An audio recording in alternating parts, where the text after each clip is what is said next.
Future Commerce is brought to you by Octane AI.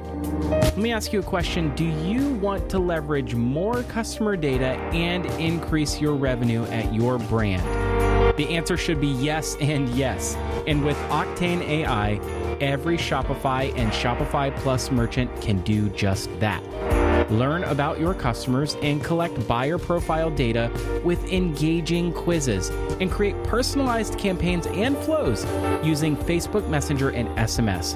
Octane AI has plans for any size business, and Future Commerce listeners get 10% off your first 6 months. So go sign up right now at octaneai.com/future. That's octaneai.com/future.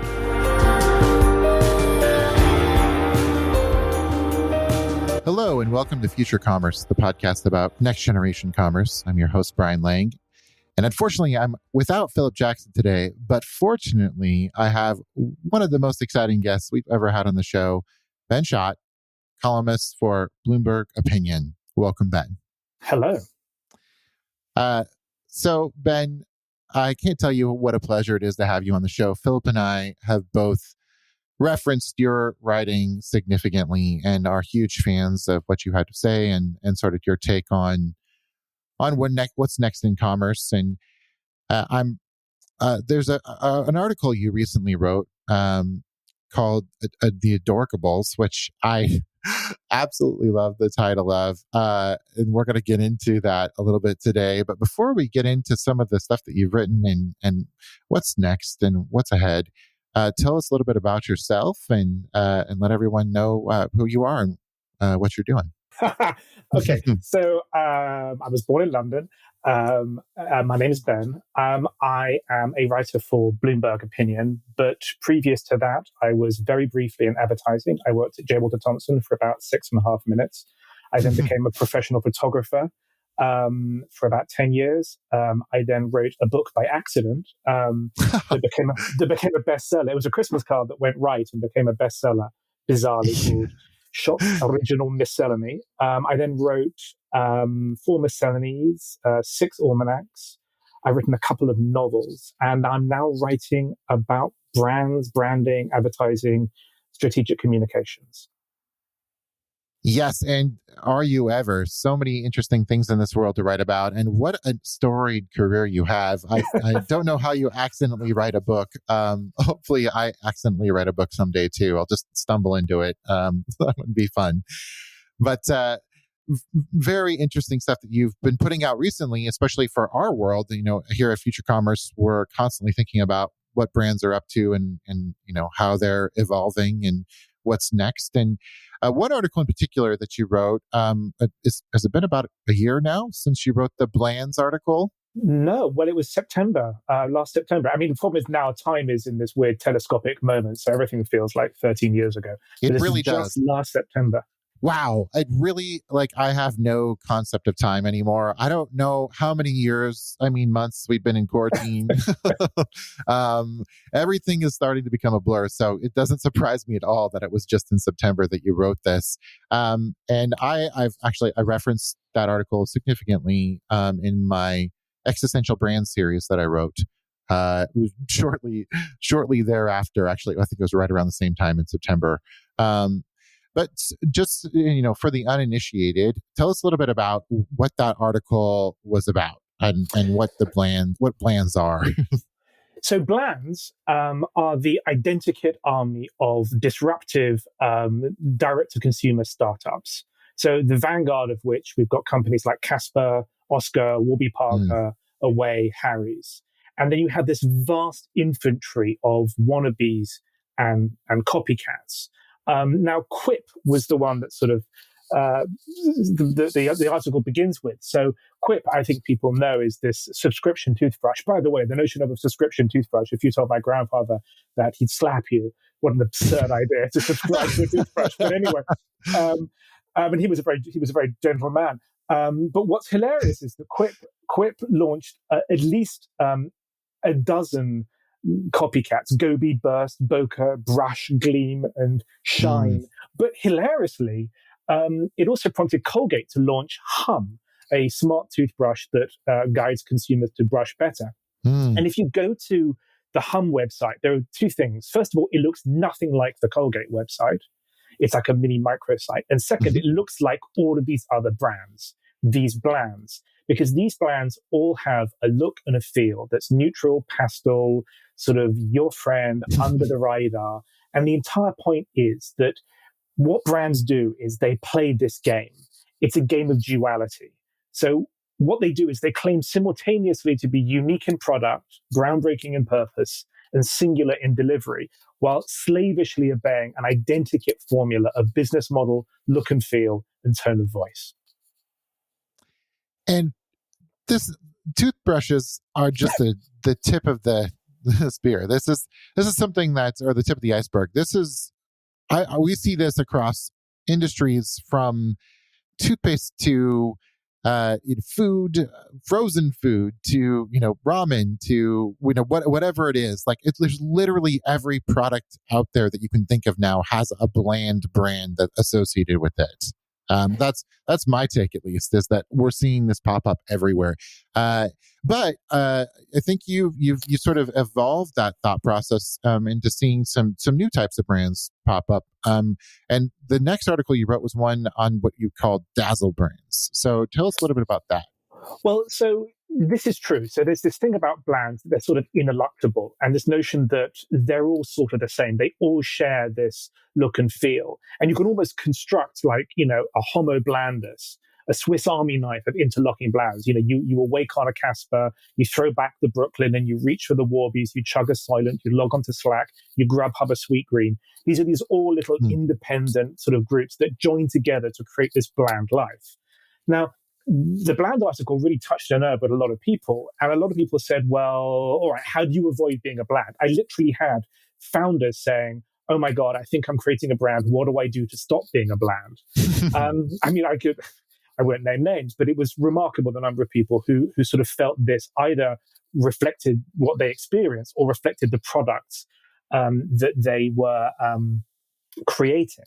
So this notion of how do you not be a bland? Well, one of the most interesting series of products out there is what I call Dazzle Brands.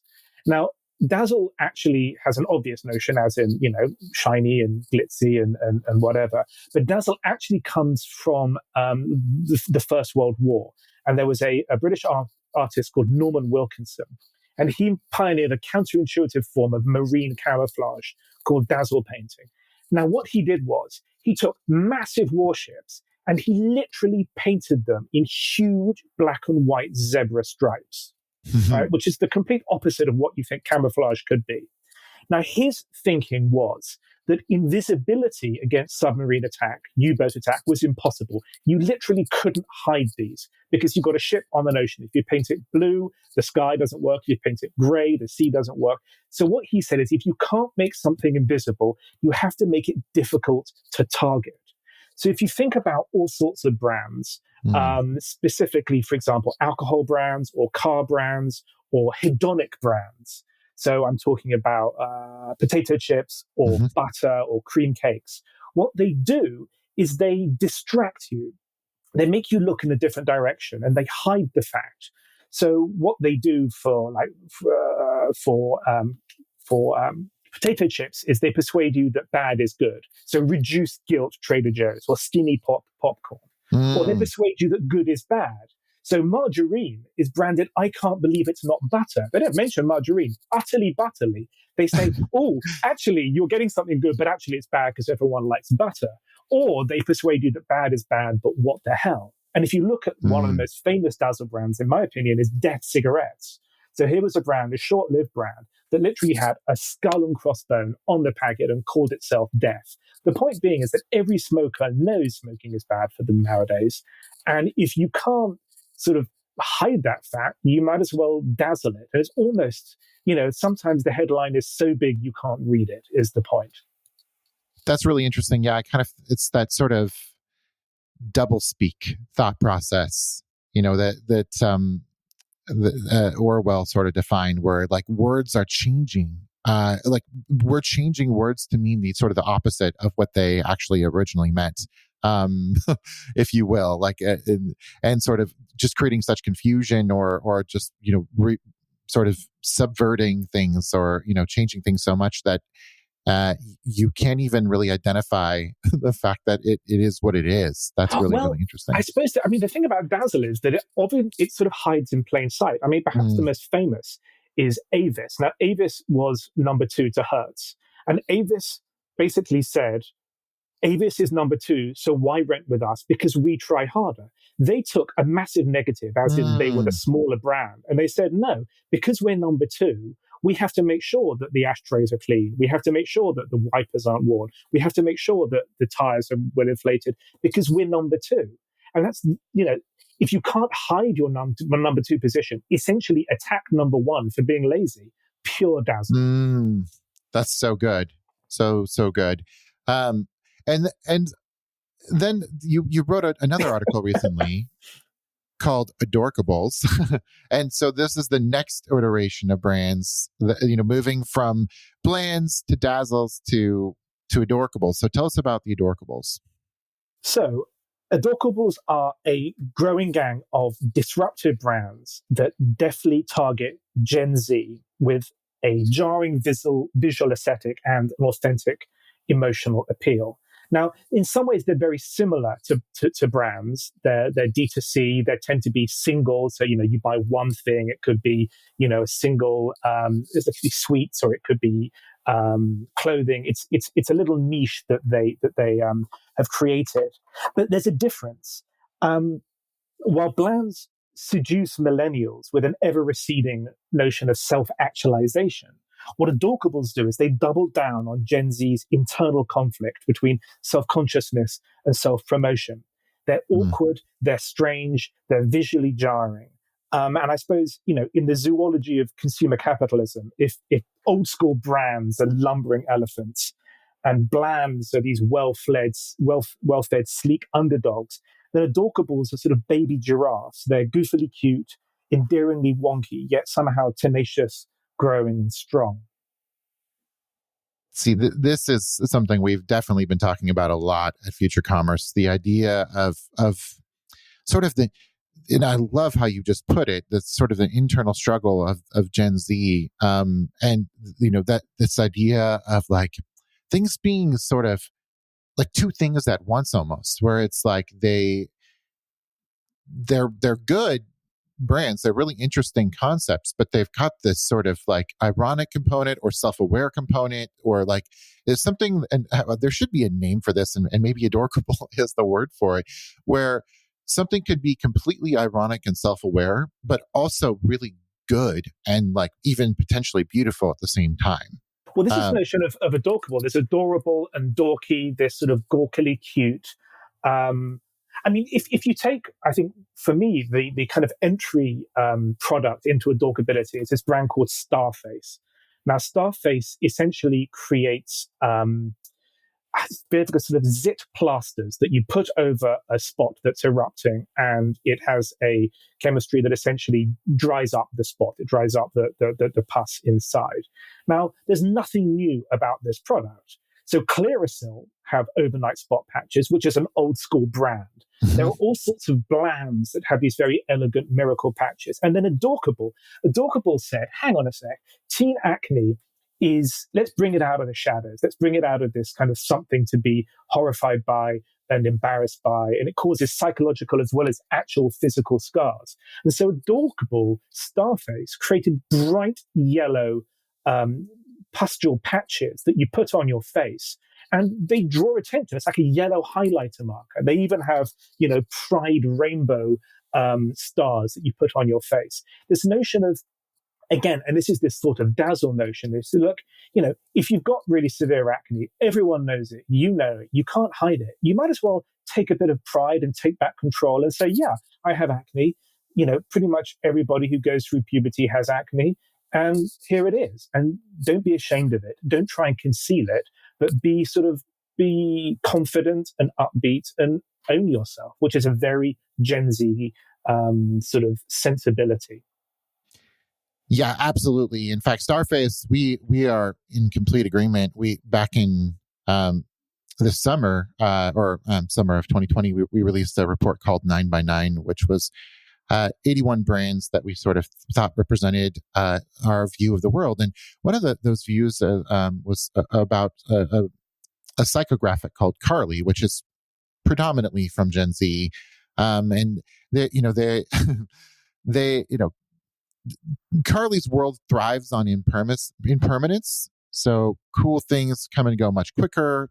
Their mindset is fueled by the ephemeral, viral nature of videos and chat services like TikTok and Snapchat. And so, it's meme culture. It's identity that's constantly changing. It's calling attention to things that are, that are in the moment, but also, like you said, sort of that there's an element of identity that's beyond the monoculture. And I think that's what really differentiates CARLY brands or the Adorkable brands from monoculture brands. So the old way of doing things, the blands as you call them, the world's just constantly iterating and changing.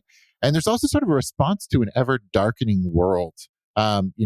Fierce political debates even within family units, and really, really difficult things, cyberbullying, even, things like school shootings and really horrible things, coronavirus. This generation's gone through just like this, incredibly difficult period of emotional struggles, ups and downs that are very big swings. And so there's an element of having to be very raw and very acknowledging their flaws, like you said with Starface. And so Starface is actually one of the brands that we called out in our report as one of the top CARLY brands out there. It came in as number 5, I think. And I think that celebrating your flaws and sort of embracing stuff that's not Instagram perfect. It's something that's a little bit more, it's more real to life, is necessary for this new generation, just given what they're sort of up against and the pressures of being perfect and fitting into monoculture. I think there's just it's sort of an element of rebellion against that almost. What do you think about that? There's a lot going on there. Well, I mean, I don't know. It's always a mistake to think you're on the cusp, a generation's on the cusp of something new. And I don't necessarily think that CARLYs are experiencing. I mean, I get it. Life is tough. There's COVID, which is a unique human experience, and the first time that the world has been shut down by a pandemic. Even the Spanish flu didn't do that. It was sort of episodic and geographical. But this is the first time in a very long time the entire world has experienced something together, and there was no way you could escape it. But equally, people grew up with the bomb, and people grew up with war, and so I'm not sure there's anything fundamental about how tough it is to be a kid. I do think the fundamental change is technology, and I think there is a bizarre reaction between consuming and creating content. And I think Gen Z is the first generation to be to basically have the mobile phone as an appendage to them. They are always with it, and it's always with them. And I think this circularity between consuming and creation is something entirely new. And I think this notion that the number of people, there's a remarkable statistic, the number of Gen Z people who consider themselves to be brands. I mean, personally, is absolutely fascinating. 11% of Americans, Gen Z, consider themselves to be social media influencers. Now, that's absolutely remarkable. And this is something new, that you are your own brand. And I think that is a key part of adorkability and CARLYs. The notion of CARLYs, which is kind of full real life yet, I think is also a statement of just economic reality. That Generation Z, I'm not quite sure about Gen X, but certainly Gen Z may be the first generation to be less well off than their parents. That's incredible. I mean, the boomers have taken a lot. They have pensions, they had the good jobs and whatever. But this notion that there's a generation of people who know they're going to be poorer, who know they're never going to be able to afford a house, who probably won't drive a car, either because they can't afford it, they don't want to, or they'll be self-driving cars, who don't need to have bookshelves because they won't have books because it'll be in the cloud, who don't have a record collection because they've got Spotify, who rent the runway for clothes. So it's this notion of having an entirely different sort of attitude towards permanence. And of course, if you don't have a house and you're paying rent, then you can pay rent anywhere. If you haven't got a mortgage, which ties you for 30 years to one geography, you haven't got a landline, the notion of a landline is fascinating. So impermanence is built into their life through technology and also economics. I mean, just the rising price of property just means that an entire generation, it's not even an aspiration. They're like, well, it's a bit like moving to Belgium. Why would you do that? People do, but it's never going to happen to me. So I do think technology and economics interplay here in the impermanence. But of course, then the real question is what happens when this generation has kids? Because it's the kids who give you permanence. You've got to have schools. You probably want somewhere, where you're going to stay, and then there's jobs. So in some ways, CARLY is a transitional experience. And one of the horrors of COVID is that it's extending this transition and making it more sort of surreal for a group who are already, I think, flailing in their position in society. Yeah, I think that's a really good point. Is that the flail, sort of the just constant feeling of churn, of change, of unable to find some permanence. Do you think that there'll be a sort of a return to maybe looking for that looking for more of that bland sort of monoculture experience with this constant, ever-changing sort of ephemeral sort of feeling that CARLY is experiencing right now? I think possibly, and I think there are two reasons for this. First of all, that the Adorkable aesthetic, which that my piece identifies in this sort of difficult, strange, awkward anime, 8-bit K-pop, jarring colors, weird typography. A, it's I think going to get a bit exhausting, and B, the big brands are just going to rip it off. Already you see sort of McDonald's introducing Schnugs and whatever. It's like you already see big brands, which is what they always do. There's a sort of phagocytosis, if you remember from your biology, where the white blood cell engulfs the foreign body and basically eats it up. And that's exactly what big brands do. They look for the marginal edge trends and they devour them. And that's absolutely what is happening. So I think adorkability will fade, and it's conceivable that bland will come back, and the sense that people will just be exhausted and they'll just be like, all right, give me a product that just gives me one of everything. It's like the IKEAification. Mm-hmm. It's like, all right, I get my toothbrush and my thing, and I just want everything from this one brand and as simple as possible. And of course, for the CARLYs and for Gen Z, it needs to be, ecologically sensitive, and it needs to be fair trade, and it needs to have a mission statement, and it needs to be, it needs to have a supply chain that is robust and, isn't exploiting slave labor. So I think this will come into it. My guess is that people will just get exhausted by choice. And will just, want simplicity and certainty and, something that they can just rely on and not have to think about it.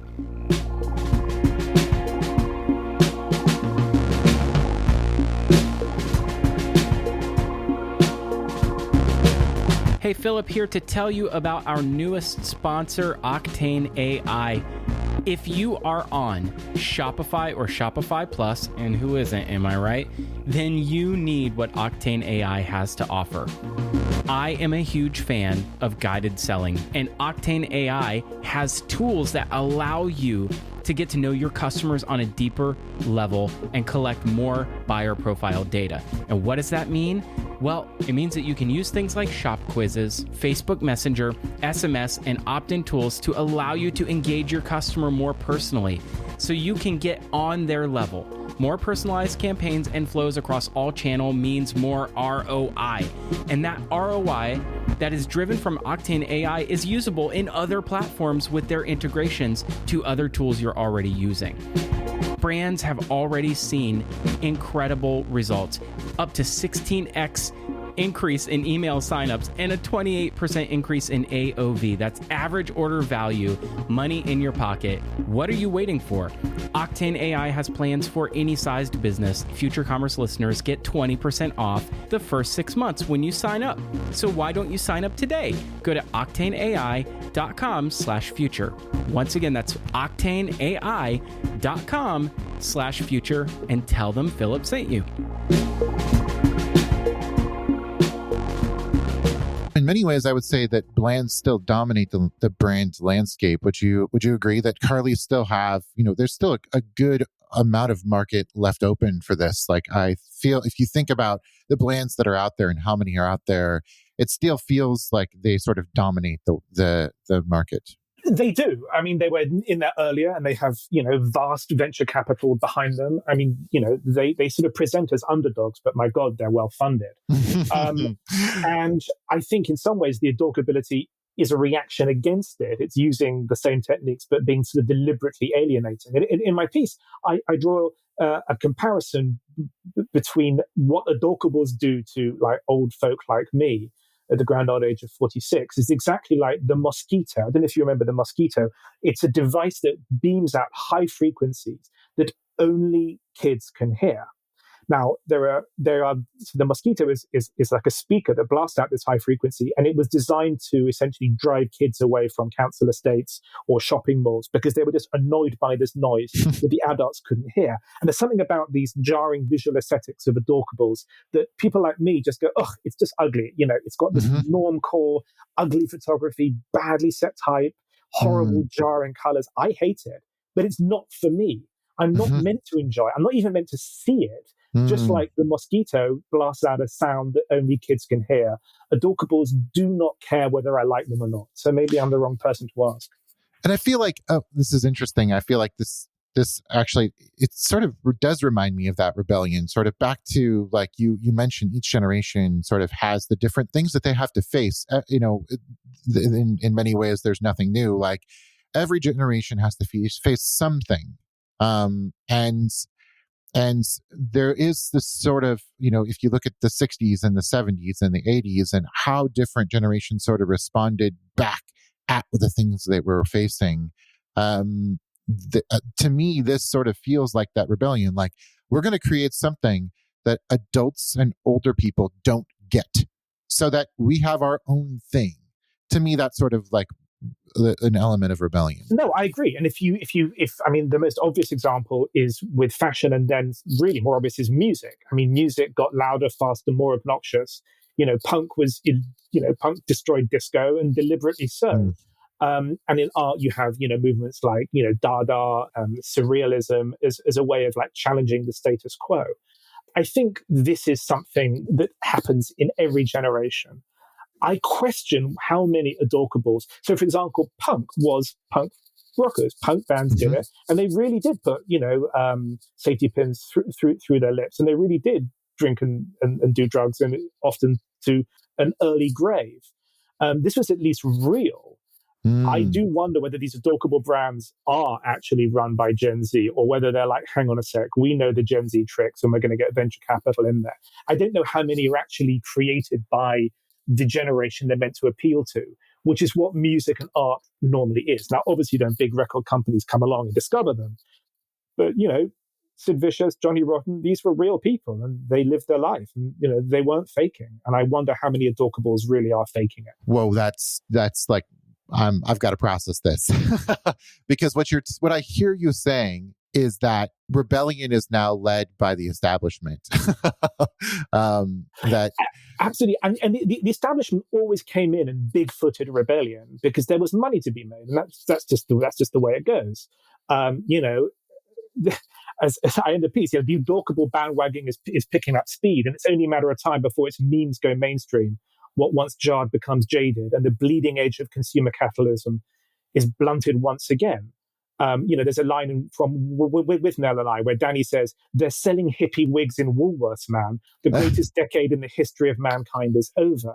So the hippie wigs in Woolworths is exactly what it's always been. And then a new generation takes it forward. But I would be interested to know how many Gen Z facing brands are actually Gen Z owned. And my guess is very few. And this also, I think, is very interesting because I think we're going to, like you said, that there's a few years of runway here. It seems like, and we've talked about this for many years on the show, it seems like generations are getting smaller and faster. That there's actually calling people Gen Z or millennial or Gen X in many ways is just lazy marketing, because the next generation, especially, there's probably a 5-year period of people that Adorkables are actually targeted at. Would you agree with that? The answer is, it sounds true. I don't know what the data is. I think we also have to step back and be slightly more honest about who we're really talking about. It's like Gen Z, who have phones and live this life and whatever. It's like there are also millions of children around the world living in poverty, and this notion of this is a kind of universal generational experience really isn't true. It's really a certain group of like every generation really responds to a certain group that can afford to live this life. So I think a lot of kids around the world are just struggling to get by, and not to mention, what's going on with the mental health issues of COVID and isolation, and not being at school, not being with friends. So let's not forget, this is DTC. This is direct to consumer. This is basically evolved capitalism. And there's nothing fundamentally new. It's about selling people stuff, and whether they need it or not, I don't know. Now, is it wiser to make acne positive brands? Probably. And is it better for humanity that people aren't terrified about having acne? Probably. So there are certain things that are, unalloyed good, but there are a couple of brands in here that I mentioned that are kind of pro-mental health clothing brands, and they still sell $65 sweatshirts for kids. And you're like, well, there aren't many families who can afford a $65 sweatshirt for a kid, no matter how pro-mental health it is. It's a really good point. This is targeted at a very specific demographic of income, and so, do you see this brand messaging sort of filtering its way down to more mass market brands, and out of sort of that Henry target, if you will, that those people that are high earners, not yet rich, or not rich yet. I feel like you're onto something here. The price point for CARLY Brands actually matches an earner that maybe it doesn't match sort of the target market. There might be some dissonance there.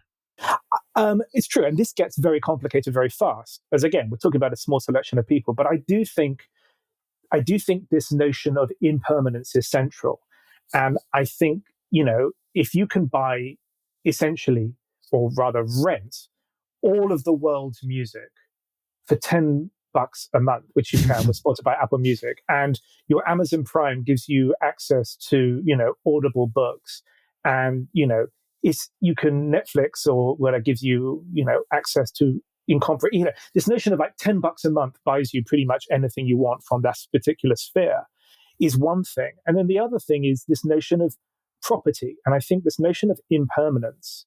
Now, it's a very British thing to want to own your house, which isn't necessarily, such a big thing in on the continent. But this notion of impermanence, if you don't have stuff, you don't need a house. If you can't afford a house, you're renting. You've got your laptop, you've got your phone, you're zipping around, you've got your broadband. Home is where the hard drive is.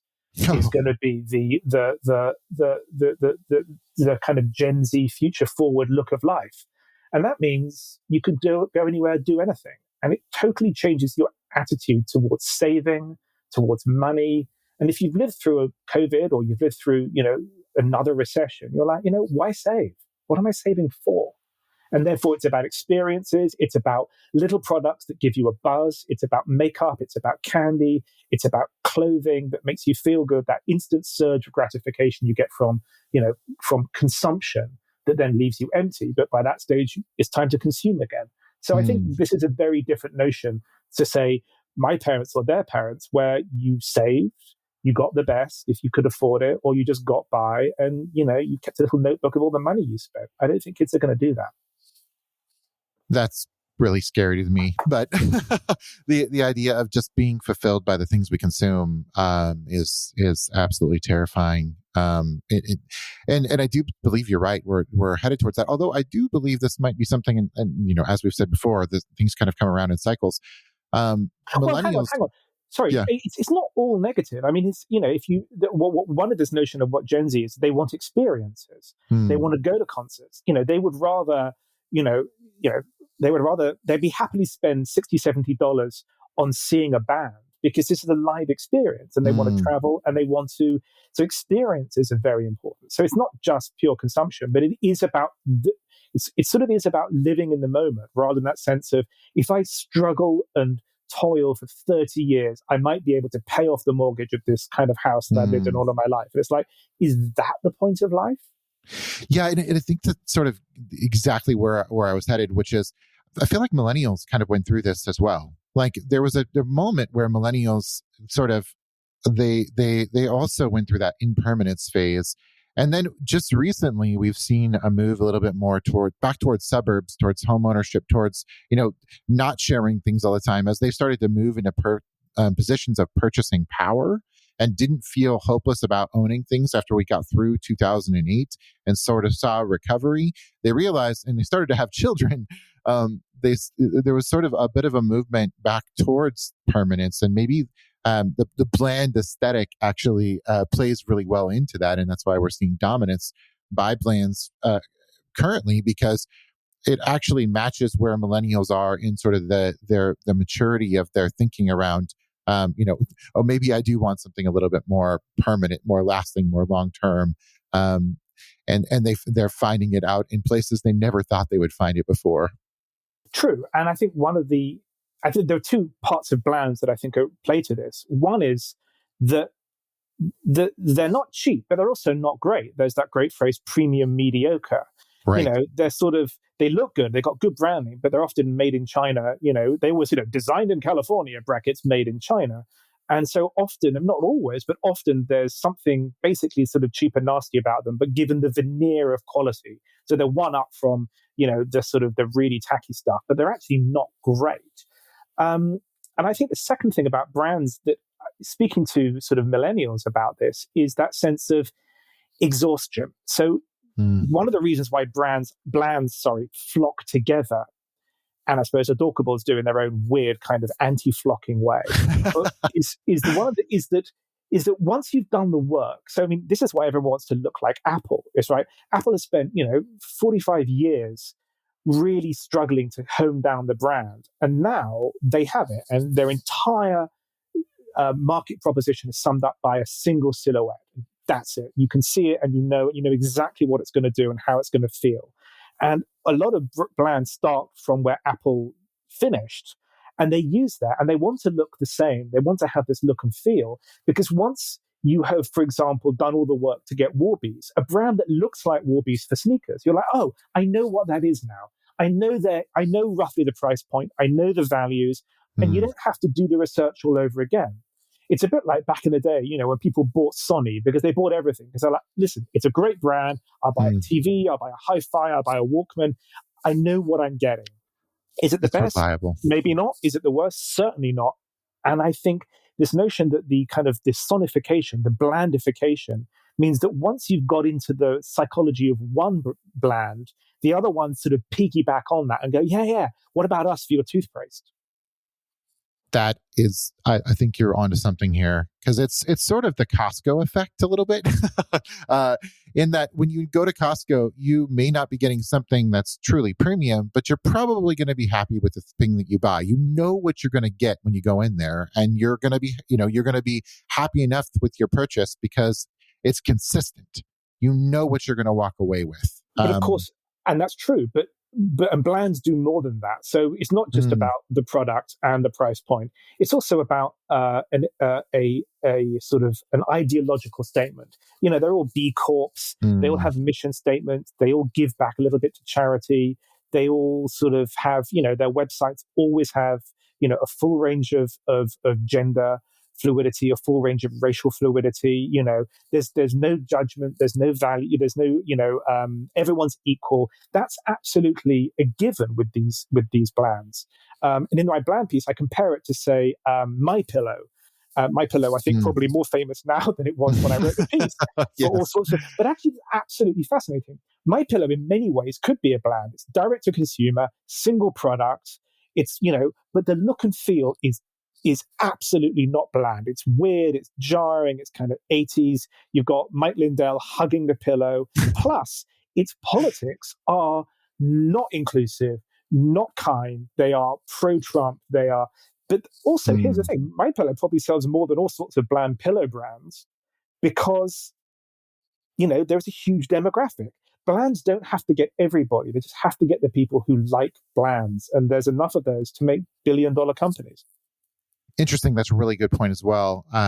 It's something that the sort of like, as I'm thinking about all of this, it's almost like blands are like, and this, bear with me here, but it's almost like we're privatizing communism or socialism. It's like this idea. Absolutely. Sorry, carry on. No. I'd love to hear your thought here, but I was just thinking about this. This also gets back to what you said at the very beginning, which is that large brands are naturally going to want to add the bland aesthetic and the bland mindset and so that project bland onto what they sell, because it actually makes sense that they would. They're reliable. It's going to be consistent. You know what you're going to get. It's a similar thought process that absolutely. It all sort of relates back. I'd love to hear what you're about to say. So this is the thing. So I wrote in the bland piece that blands are ineluctable. So I said, despite embodying the vanguard of consumer capitalism, blands tend to be subtly Soviet, quasi-post-apocalyptic even. So even within a saturated market, every bland has a message that it's somehow post-choice. There's a sort of totalitarian inevitability. They're saying there is only one mattress, there is only one razor, there is only one chef-inspired human-grade subscription service dog food. Now, actually, there are dozens: Ollie the farmer's dog, Nom Nom Nom, Pet Plate, Butternut Box, Spot and Tango, Grocery Pup, Cali Raw, Lucky Dog, and that's to name a few.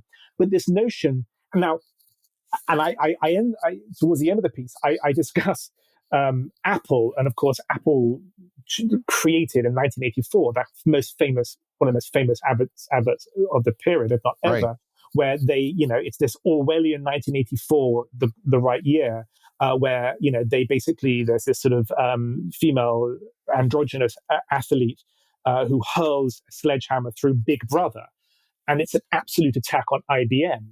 But what's fascinating to me was how many blands look like the products from 1984, in which the Ministry of Plenty rations Victory coffee and Victory cigarettes in bland, unadorned packs. And there's a quote he took down from, this is Winston Smith, he took down from the shelf a bottle of colorless liquid, a plain white label marked Victory Gin. And if you go to Public Goods, they have all sorts of things with, plain black and white labels for all sorts of everything you can buy. This notion of this sort of post-apocalyptic, there is only one of everything, is what blands want. They want to be, the only choice you have for a toothbrush, the only choice you have for a hoodie. That's what they're looking for.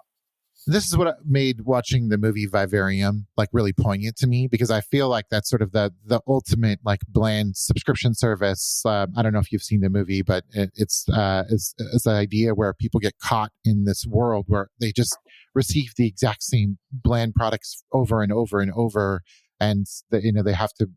Well, it's a bit of a horror sort of sci-fi thing, but they end up having to like raise this alien baby, and so it's a great example, I think, of the ultimate like the landing spot for the blands. And it makes me think that the thing that we're going to see, and again, this comes back to something we talked about years ago on the podcast, is life subscriptions. So a lot of these bland brands are going to have to probably, roll up, whether that just be through Target or Walmart or some new conglomeration of these types of brands. And they're going to offer subscriptions that they're going to accomplish a lot of these things from a single point, which, we'll see. We'll see what happens. Well, it's true. I mean, here's the thing about blands and Adorkables, I think. Unlike old-fashioned brands, is that blands are in it to exit. Rather than settling in for the long haul, most bland founders are aspire to, what they want to do is accelerate customer acquisition to launch velocity before spinning off an IPO or seeking acquisition from a competing brand. And in some ways, someone said to me, some of these brands are essentially blackmail. It's like, oh, all right, well, we're going to launch something super cool in your space. We're going to spend an absolute fortune on customer acquisition. We're going to grow and grow like Topsy. And then you kind of have to buy us. Otherwise, we're going to destroy you. And a lot of these companies are bought out, or other companies buy them out because they're like, listen, we can either try our own version of this sort of super cool indie product, or we just give them the money and just acquire it ourselves. And the founders are like, great, move on to the next thing. They're not in it to create something really fundamentally new. They're in it for the exit. And that's also sort of terrifying. And I'm thinking about Adorkables again. I feel like maybe Adorkables are a little bit of the opposite of Brands in that they do sort of represent that diversity, that sort of excitement, that new, that ephemeral. But what I think you've hit the nail on the head here is that their end game is actually the same as Brands, which is that acquisition. I mean, let's not fool ourselves. You can call yourself pro mental health. You can call yourself pro acne. You can call yourself all sorts of things that are probably very, very good. And it's, the world, I think, needs more openness to all sorts of gender, race, ability issues, and this kind of thing. This is all great. But this is not charity. These people are out to make money. These people want to get $60 for a hoodie from you, and they're going to do it in any way possible. And maybe they're on the side of the angels. Maybe they're not. But I think probably it's just another overlay of capitalism, and it's just the latest iteration of it. And I know we're coming up on time here. I would love to hear your final thoughts here going into this. We just questioned the motives behind all of these brands in a very broad sense. But what happens as we see Adorkables sort of start to come into maturity and see larger brands start to copy this? What does this do to the landscape, and what's next? That's a good question. I think next, and actually I'm working on a piece now about this. I think next is, I think it depends on the brands. I think Adorkability will carry on. I think Blanding will carry on. And again, they don't have to dominate the market. Warby Parker doesn't necessarily, Warby Parker came up and it sort of took on big glasses. But it doesn't have to, it still could be a very, very valuable company with a tiny sliver of people like me who like the brand. I think brands are going to try and integrate themselves into our lives. I think they're going to be more integrated. I think that's probably the future, but not all brands. I mean, most people go and they buy, Kellogg's cornflakes. Let's not forget, there's a vast amount of branding that you just buy because you like it, because it's easy, it's the only one there, it's the one the shop sells. A lot of branding purchases are just done by convenience or laziness or just comfort. That I totally agree with. There's so much more I wish I could talk to you about, Ben. I love your take. I'm excited about your next article. Where can people find you? You can find me on Bloomberg Opinion. Type Ben Schott Bloomberg into your Bing, because I'm sure you're all using Bing, and up I will pop. Love it. Well, thank you so much for coming on the show, and thank you for listening to this show.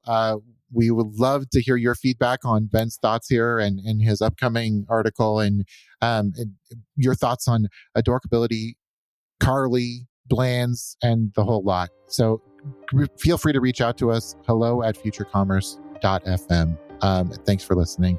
Help us build a future that we can all be proud of together.